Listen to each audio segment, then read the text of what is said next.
এনটিআরসি-এর preliminary লিখিত এবং viva 3 ধাপের পরীক্ষায় সফলভাবে উত্তীর্ণ প্রার্থী কিন্তু সপ্তম গণবিজ্ঞপ্তিতে সুপারিশ উপস্থিত।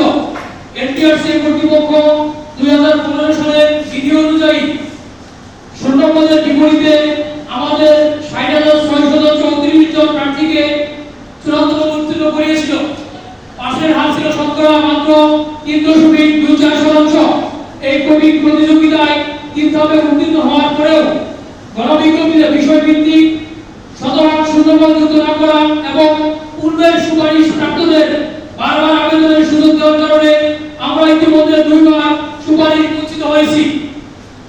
চূড়ান্তভাবে উত্তীর্ণ হওয়ার পরেও সুপারিশ না পাওয়া আমরা সামাজিকভাবে এও প্রতিপন্ন হচ্ছে এবং ব্যক্তিগত জীবনে দুর্বিষহ ও অনবরত জীবনযাপন করছি। আপনারা অবগত আছেন এই ন্যায্য দাবি আদায়ের লক্ষ্যে আমরা এনটিআরসি এবং শিক্ষা মন্ত্রণালয়ে বারংবার স্মারকলিপি প্রদান করেছি। ঢাকার বিভিন্ন স্থানে দীর্ঘদিন থেকে যৌক্তিক দাবি বাস্তবায়নের জন্য আন্দোলন করে আসছি। সর্বশেষ গত 19 থেকে 21 এপ্রিল শাহবাগ জাতীয় জাদুঘরের সামনে রাত্রি যাপন করি, মানববন্ধন অবস্থান কর্মসূচি পালন করি। সেখান থেকে এনসিটিভি ভবনে মাননীয় শিক্ষামন্ত্রী মহোদয়ের সাথে আমাদের সাক্ষাৎ হয় এবং মাননীয় শিক্ষামন্ত্রী মহোদয় আমাদেরকে নিয়োগ প্রদান করবেন বলে আশ্বাস এবং প্রতিশ্রুতি দেন।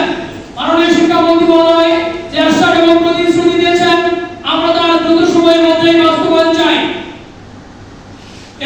এনটিআরসি কর্তৃপক্ষকে মাননীয় শিক্ষামন্ত্রী মহোদয় তৎক্ষণাৎ এনটিআরসি এর সাবেক চেয়ারম্যান আমিনুল ইসলাম স্যারকে নির্দেশনা দিয়েছিলেন। আমিনুল ইসলাম স্যার প্রতিযোগিতার কারণে অন্য জায়গায় রয়েছেন।